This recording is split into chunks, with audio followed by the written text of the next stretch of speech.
time for another update from Quincy School Committee Vice Chair Anthony Andronico about the latest Quincy School Committee meeting, which Anthony is continuing even though school is out. Yeah, that's right. Good to see you again, Joe. But so we're continuing to meet over the course of the summer. This summer session usually doesn't happen, but we have just a few things going on. We're talking about school culture. We're talking about reopening in the midst of COVID and what those plans need to look like. And not to mention, we're also searching for a permanent superintendent to really lead us into the fall and beyond. We need to keep meeting and making sure that we're on top of these issues. Sure. Before we talk about all that stuff, how is the registration for graduation ceremonies going? Have you heard? I have. So it's actually pretty robust. It looks like we're getting about 75% of students or so signing up. So we're still going to move forward with that one plan for North Quincy High School. And Quincy High School, their attendance or purported attendance is high enough where they will still require 2 sessions. It's going to look a little bit different, but I think we're excited to be able to offer them that last hurrah that I think they do deserve. Okay, so it's July 24th, 6 p.m., and then July 25th for Quincy High School at 10 a.m. and 4 p.m. That's right. Yeah, it's you can tell you've been paying attention. I know we've been talking about it. It seems like every interview for the last couple months now. Yes, yeah, but in person at Veterans Stadium, and we're planning to cover them all live right here on QATV too. So for folks who obviously can't make it because of the space restrictions, they'll be able to watch it on TV. Right, and we really appreciate that. We're blessed to have such a great partner in QATV. And I just want to remind the folks at home that, we are following the health and safety guidelines given to us for graduations. Everyone is going to be spaced out at least 6 feet. We have permanent ticketing where someone, has an assigned seating. They'll be escorted to their seats, and we're limiting speakers and platform guests to just those that typically speak at those graduations. So we're following those guidelines, and we're looking forward to it. Yeah, I'm guessing no big congregating on the field afterwards, right? That is correct. Yeah, so that's one part that we still do need to ensure. Don't rush the field after graduation. I know it can be very difficult because all you want to do after your child graduates or you graduate, you just want to see your family. You want to see people that are closest to you. But that's one that we do need to caution against, given the potential risks. Sure, absolutely. All right, on to the latest meeting. What was number one? So I think number one, we talked a lot about, QPS culture, the culture within our walls. What are we doing to make sure that everyone has a safe and supportive environment where they feel like their voice matters, where they feel like they specifically matter? We've had a few social media accounts that have anonymously talked about their potential experiences, or rather experiences with racial bias within our schools. It's not overt racism. It's not to that effect, but there are things like microaggressions or, people maybe just not fully understanding the impact of their words. And, it's provided us with an opportunity, I think, to work on those issues. No community is immune from these types of issues, even if you have a more diverse student population like Quincy, where, we're a minority majority district. So we have some work to do, and, it's okay to say that. And I think everyone, at least in our system, all of our staff and our students, so they want to be a part of that solution, and they want to work towards that goal. So, with that in mind, I'd actually talked with a few of the organizers of not only the social media accounts, but the various petitions that have been going around. I've seen a few in the Quincy Sun. We've had a couple sent to us. I've been taking the time just to sit down and talk with these folks over the phone to gain their perspective. And I think a lot of the things that they're asking for are not aligned. I see them as totally reasonable. I know a lot of times folks can be hesitant to change, or they can take things personally. That's not how I take that at all. I just see that as highlighting an issue, and it's my job as a school committee member to to address those concerns. Now that's the role. So I just wanted to go over, I have the sheet here in front of me about a couple of things that, they had been asking for in their petitions. And some of them, the school committee has already begun working on or committed to prior. So this isn't new to us, but we want to make sure that this is a two-way street of communication. So just a few of them, they're looking for a differentiation in our policies between bullying and hate speech or racial violence. They're looking for a more clear avenue to report instances of racial bias in our schools. They're looking for a commitment to diversity training for all of our staff. They're looking to establish a monthly forum within their school community to talk about these issues. And, they want us to include more diverse perspectives within our curricula in our works or summer reading books or even within our school libraries. And, they're looking for us to diversify our workforce. And none of those things to me are out of line by any means. A few of them the school committee has already worked on. Last year we voted to have a goal to diversify our workforce to better reflect, our student population. I mean, I don't find that to be, or rather, I do find that to be something that we should be working for. And we unanimously agreed last year that that's something we should be doing. We've talked about incorporating more diverse works because in our survey from last year, we saw that students only about half of them felt that they read books that had characters that they could relate to or that looked like them. So we identified that area. And more recently, we've talked about diversity training for staff. So there's always more work to be done, and I think we'll be able to get there. Will these be kind of implemented at the same level at every grade, do you think, Anthony, or will elementary schools look a little different than high schools when it comes to addressing these issues? Yeah, well, I think every level is going to have or should have some varying degree of talking about these things, but the manner in which you talk about them is obviously very different. I go back to how we learn history, right? The way that you talk about the Revolutionary War with an elementary school student is very, very different than how you talk about that same topic with a high school student in AP US history, for example. So, regardless of what the material is, it's going to be different, but I think overall the messaging does need to be similar. But we have set up an avenue now where we can talk about these things. At the meeting, I did propose for my colleagues the establishment of the Equity, Diversity, and Inclusion Subcommittee, of which I will chair. And Mr. Guttrow and Mrs. Lebo are going to join me as members on that committee.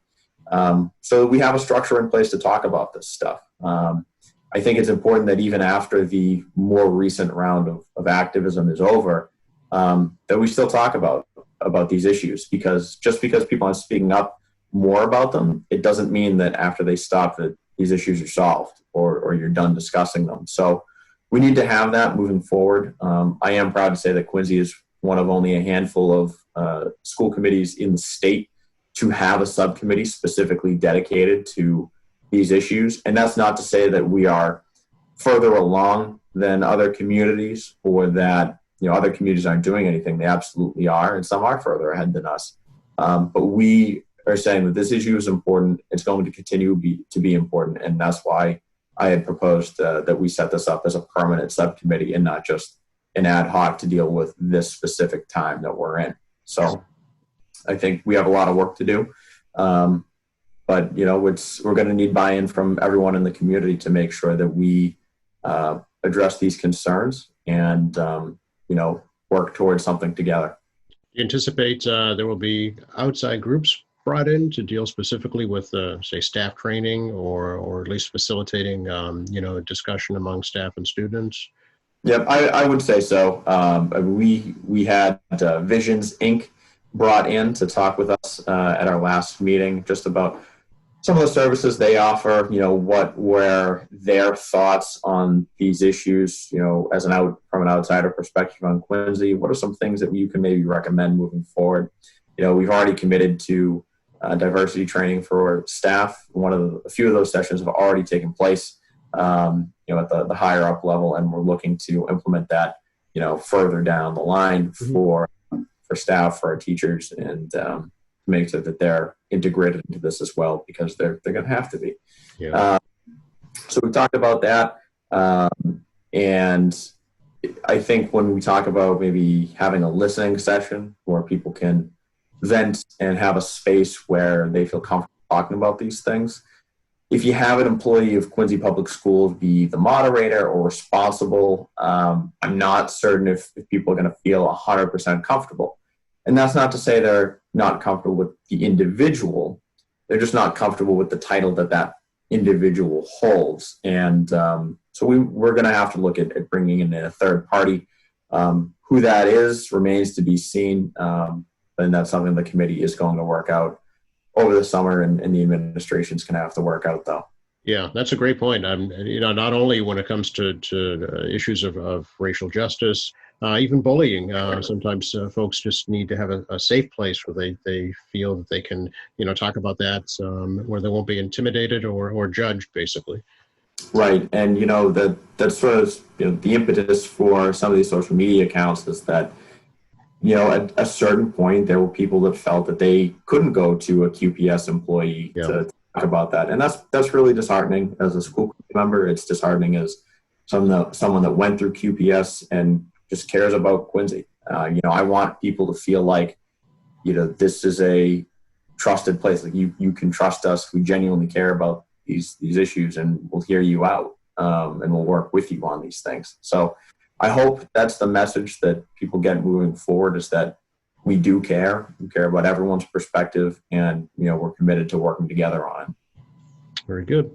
We have to look forward to the fall, whatever that might look like. And I know that there's a specialized group of folks that are working on that.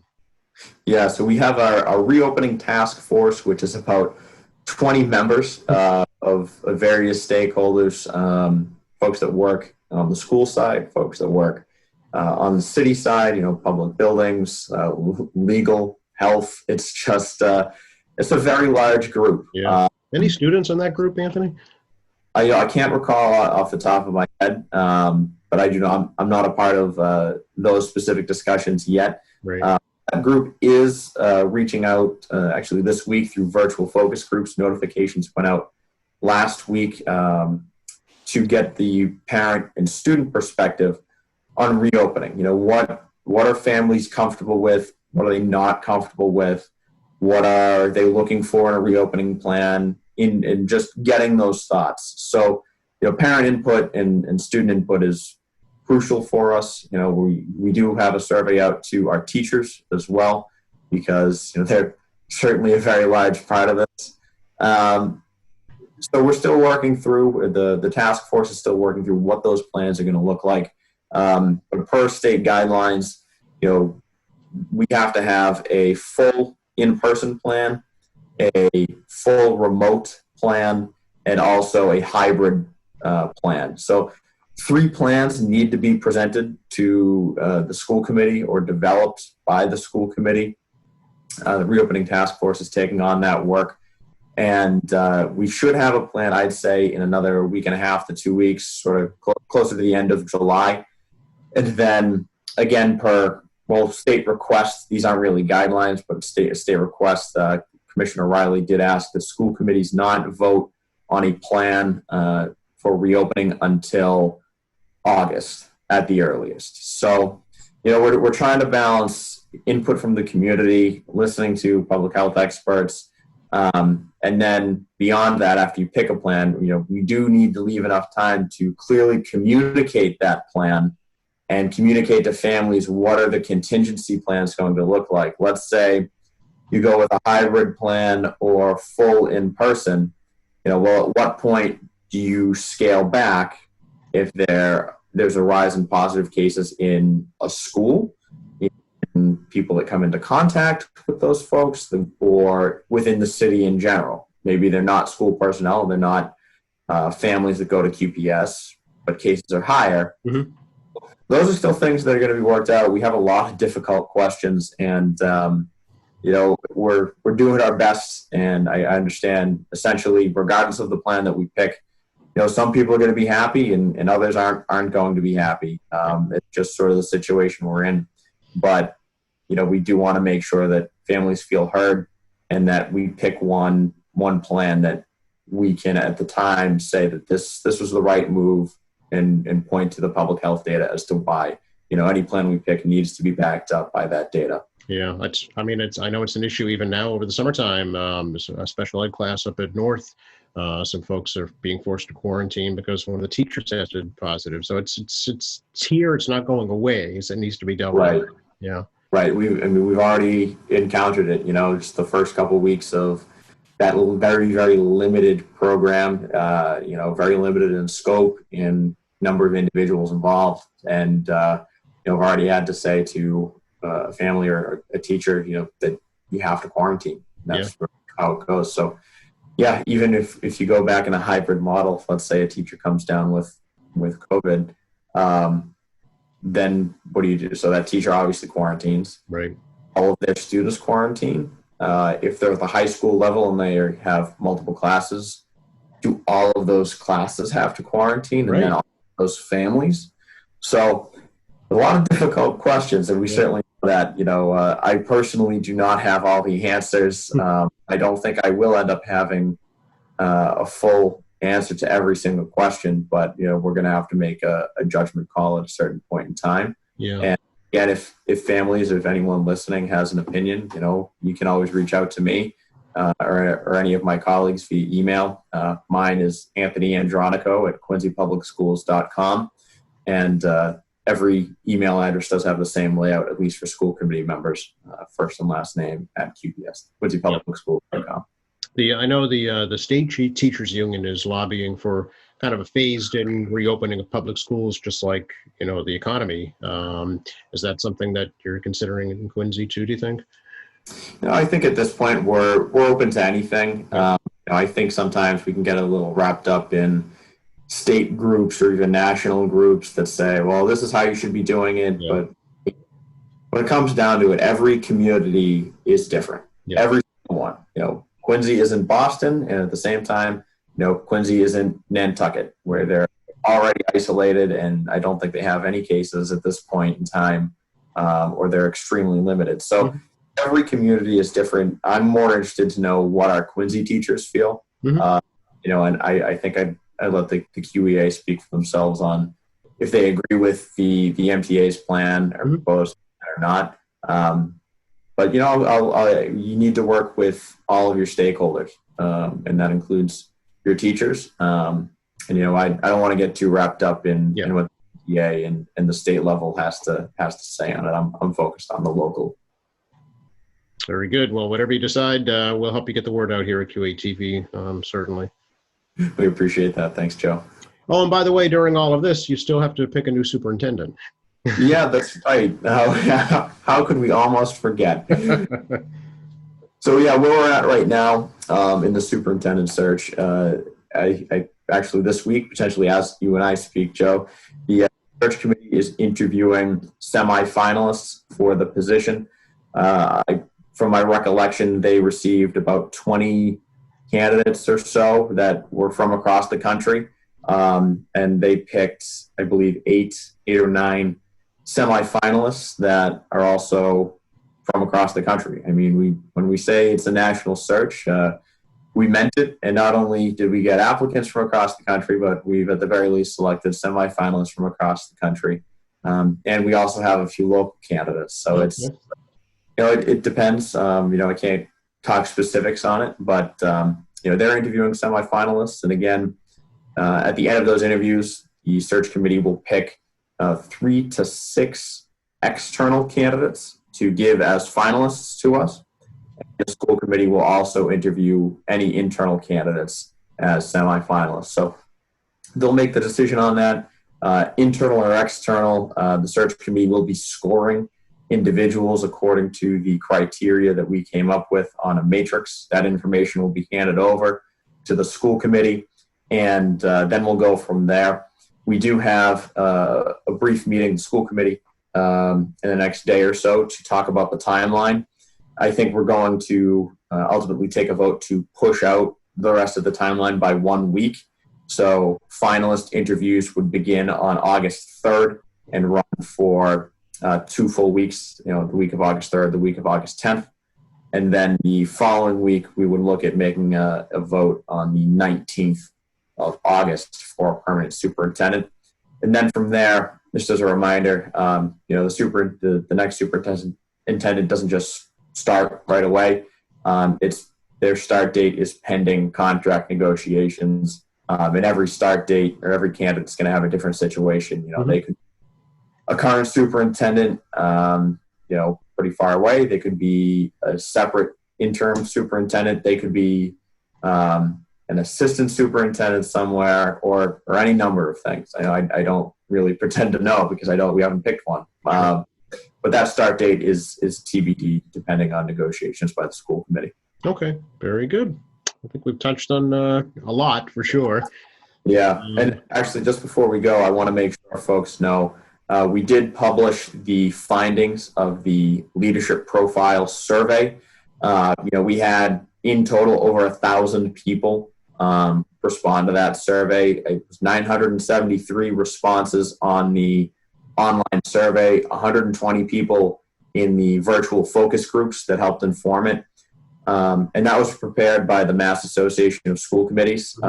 It gives the positive, the negative, the challenges, our opportunities, regardless of what the school committee has to say. This isn't a document that says, look at how great we are, or these are where we think are areas for improvement. It's just an honest look at, the current state of QPS, some of the challenges the next superintendent will need to tackle, and what the community is looking for in a superintendent. And I will say that one of the areas that was highlighted as an area for growth and opportunity for us was equity and diversity. So those areas were highlighted, and this was out in the field for responses for this massive wave of activism. So, these were issues that we were going to have to talk about regardless of this most recent wave of activism. And I think just underscores that these are important, and they're going to continue to be important as we move forward. Yeah, I think the George Floyd incident was certainly the spark, that lit a lot of the burning embers across the country. No, absolutely. And, to just point out on top of that, this was also before, the social media accounts had been created specific to Quincy, or we had received any sort of letter or petition from these groups. So these were issues before; they're going to continue to be issues. But it does have a lot of other great things in it, that highlight our strengths, that highlight opportunities for growth for us, what Quincy is looking for, and then how different groups within Quincy picked as their priorities. So it's given us a lot to think about. I really do appreciate everyone that took the time to fill that out. I know it wasn't easy, but it's given us some really great feedback. Okay, and those results are on the school website, Anthony? Yes, you can go to quincypublicschools.com, and then there's a quick link with the superintendent search tab, and it's on that page as a hyperlink document, and you can find it there. Gotcha. Speaking of an ongoing issue, I have to ask it. Did the issue of Yahoo come up at the last meeting? No, it didn't really come up a ton, but I do want to make sure that folks know that we've most certainly heard those outcries, and I think the time is coming to have that discussion. It's an incredibly sensitive topic. There are very, very passionate individuals, those that say or advocate for full removal of Yahoo, those that say you can't touch it at all. When it comes down to it, really, for me, I'll do whatever the students of North Quincy High want to do. Last year, the Quincy Point Webster, changed their mascot to the Navigators. Asked the school committee what we thought, if we should vote to change theirs. I understand this is a different situation, but when you have a public outcry like this, the last thing I want to do is say, okay, we're going to change the mascot and this is your new mascot, when the whole point of this was to have a conversation and student input. So while I understand, people are asking the school committee to, take a hard stance and do what you feel is right, or vote to get rid of it or vote to keep it, it's not our mascot. It's the mascot from North Quincy High School and their students. I was a student at North Quincy High School. I graduated in 2011. And if I, at that time, had someone come in and say, this is your new mascot, if I didn't get a say in that, I'd be pretty upset about it because it's my school. So I definitely understand, it's a difficult situation for a lot of folks, but all I want to do is make sure that the students feel heard and the students get that input that I think they deserve. I do trust their judgment on this. All right. Very good. Appreciate your time, Anthony. Great to talk to you. Thanks, Joe. Looking forward to next time. All right. Be well.